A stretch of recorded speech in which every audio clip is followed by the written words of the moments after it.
ሰላም የሻማ አካዳሚ ተማሪዎች እንዴት አላችሁ? ሰላምታዬ በያላችሁበት ይድረስልኝ። ኦኬ የዛሬው ትምህርታችን የአማርኛ የማንበብ ክህሎታችን የሚያዳብሩ ቃላቶችን እንዲሁም በእነሱ ቃላቶች ተጠቅመን አረፍተ ነገርን እያደራጀን እያቀዳጀን ቃላትን እየደረደርን እያነበብን የማንበብ ክህሎታችንን እንለማመዳለን። አብራችሁን ቆይታ አድርጉ። አመሰግናለሁ። በዚህኛው በኩል ያሉት የቃላትን ድርድር ነው የሚያሳዩት ማለት ነው። እስኪ አብረን እየደረደርን እንማማራለን ማለት ነው። ታንክ ዩ ሶ ማች። ኦኬ ሶ መጀመሪያ ምን እናደርጋለን? በዚህ በኩል ያሉትን ቃላቶች እናነባቸዋለን። ኦኬ ሶ የመጀመሪያው ፊደል ፍቅረኛ፣ ፍቅረኛ፣ ፍቅረኛ። አብዛኛ ፍቅርን የሚገልጹ ቃላቶች ናቸው። በዚህ ፍቅረኛ። ኦኬ ሁለተኛው ደግሞ የፍቅር፣ የፍቅር፣ ፍቅረኞች፣ ፍቅረኞች፣ ፍቅረኞች፣ ፍቅረኞች፣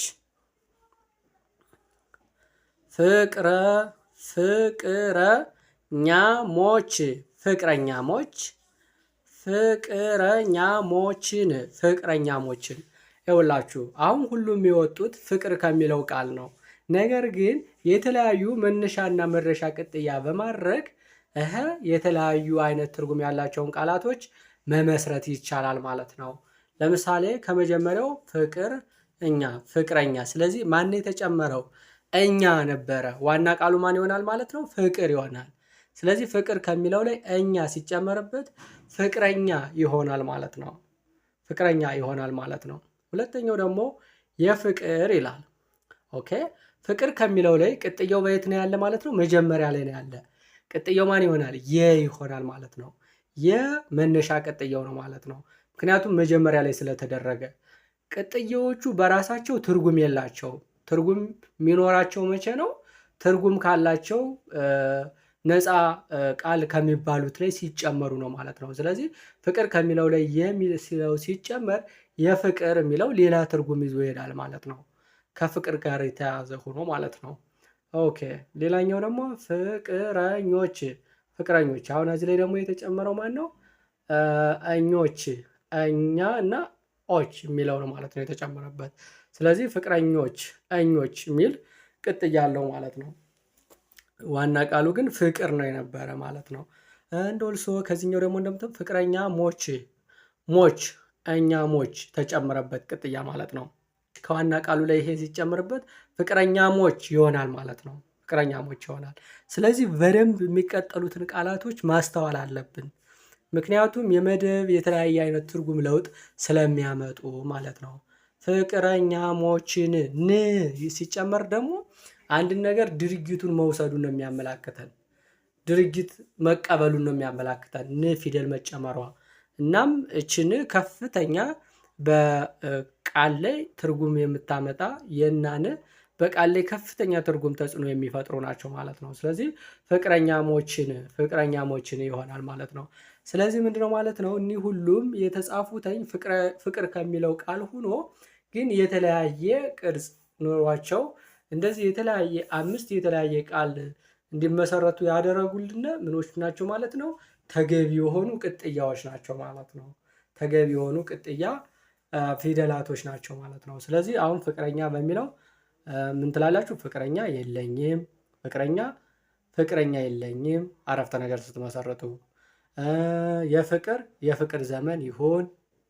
ኦኬ አያችሁ፣ አብሮ የሚሄድ ሌላ ትጨምሩበታላችሁ። ያ ነው ትክክለኛ የሚያግባባችሁ። ኦኬ አሁን ብዙዎቻችሁ እንዴት መጻፍን ጀምር ምናምን የምትሉት ይሄ ነው። አብሮ የሚሄደውን መለየት አለባችሁ ማለት ነው። የፍቅር ዘመን ይሁን። ፍቅረኞች፣ ፍቅረኞች ነበርን። ኦኬ ፍቅረኛሞች ነበርን ይሆናል ማለት ነው።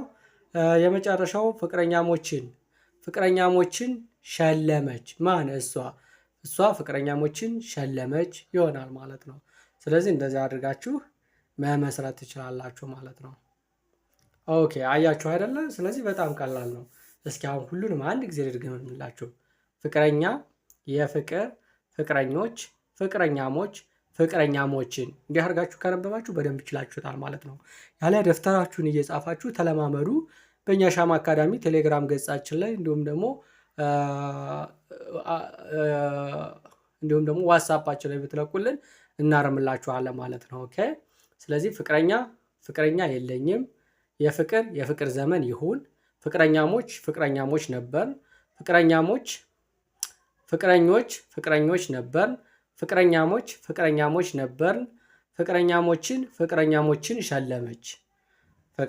ሸለመች። ስለዚህ በዚህ መልኩ እንዲያደርጋችሁ ካነበባችሁት ሌሎችን ቃላቶች በዚህ መልኩ እየመሰረታችሁ ከተለማመዳችሁ በቀላሉ የአማርኛ የማንበብ ክህሎታችሁ ይዳብራል ማለት ነው። ቀጣይ እንደዚሁ አንዱን አሳያችሁና እንጨርሳለን ማለት ነው የዛሬው ትምህርታችን። ፍቅር የሚለው ነበር። አሁን ደግሞ ሰላምን በተመለከተ ከሱ ጋር የተያዙ ቃላቶችን አብረን እናያለን ማለት ነው። ያው ፍቅር፣ ሰላም እነዚህ ብዙ ጊዜ በየዕለቱ በከፍተኛ ሁኔታ የምንጠቀምባቸው ቃላቶች ስለሆኑ ነው ማለት ነው ይዤላችሁ የመጣሁት። ኦኬ የመጀመሪያው ምን ይላል? ሰላም ይላል። ሰላም። ኦኬ ሰላም የን እንጨምርበታለን። ሰላም ከሚለው የሰላም ሰላሜ ኤ ትሆናለች። ሰላሜ ሰላምተኛ አንድ ወልሶ ሰላማችን። አያችሁ አይደል? ንን በጨመር አችን ሰላማችን። ሰላም ነበረ ዋና ቃሉ። አችን ስንጨምርበት ሰላማችን ይሆናል ማለት ነው። ተኛ የሚለውን ስንጨምርበት ደግሞ ሰላምተኛ ይሆናል ማለት ነው። ሰላሜ ኤ ስንጨምርበት ሰላም የነበረው ሰላም ይሆናል ማለት ነው። የሰላም የሚለው ደግሞ የን ስንጨምርበት የሰላም የሚለው ሌላ አዲስ ትርጉም ይሰጣል ማለት ነው። ሰላም የሚለው ዋና ቃሉ ነው ማለት ነው። ኦኬ ሰላም፣ የሰላም፣ ሰላሜ፣ ሰላምተኛ፣ ሰላማችን። እንደዚህ አድርጋችሁ ካነበባችሁ በቃ በጣም ሀሪፍ ነው ማለት ነው። የማንበብ ክህሎታችሁ እየጨመረ ይሄዳል ማለት ነው። ካልሆነ ግን እየጻፋችሁ ለማንበብ መሞከር አለባችሁ ማለት ነው። ከዚህኛው ደግሞ እስኪ እየደረደርን ሌሎችን ቃላቶችን እየጨመርን እናያለን ማለት ነው። ሰላም በሚለው ሰላም ናቸው። የሰላም ዘመን ይሁን፣ የሰላም ዘመን ይሁን። ሰላሜ ተመልሷል፣ ሰላምተኛ ናት፣ ሰውን ሰላም የምትል ናት እንደማለት ነው። ሰላማችን በፈጣሪ ነው ብለን እንደዚህ እያደረግን አረፍተ ነገሮችን እየጻፍነ እኛም የማንበብ ክህሎታችን መለማመድ እንችላለን ማለት ነው። ቤተሰቦች የዛሬው ትምህርታችን ይህን ይመስል ነበር። እንግዲህ ሁለት ቃላቶችን ፍቅርና ሰላም የሚሉትን ቃላቶች ይዘን በእነሱ ቃላትን እየመሰረትነ እንዲሁም ደግሞ ቃላትን እየደረደርነ የተለያዩ የቃል ክፍሎችን አመሰራራቶችን ነበር የተማማርነው። በቀጣይ ሌላ ቪዲዮ እስክንገናኝ መልካም ቆዩ፣ ቸር ሰንብቱ። አመሰግናለሁኝ። ከዚህ በመቀጠል በኦንላይን መማር ከኛ ጋር ማጥናት ለምትፈልጉ በዚህ ቁጥር ሀይ ብትሉን በዋትስአፕ በኢሞ እንዲሁም ደግሞ በተለያዩ የሶሻል ሚዲያ ፕላትፎርሞች ሀይ ብትሉን በጎግል ሚት አድርገን በኦንላይን እየጻፍን እያስቆጠርን እናስጠናችኋለን። መልካም ጊዜ ይሁን። አመሰግናለሁ።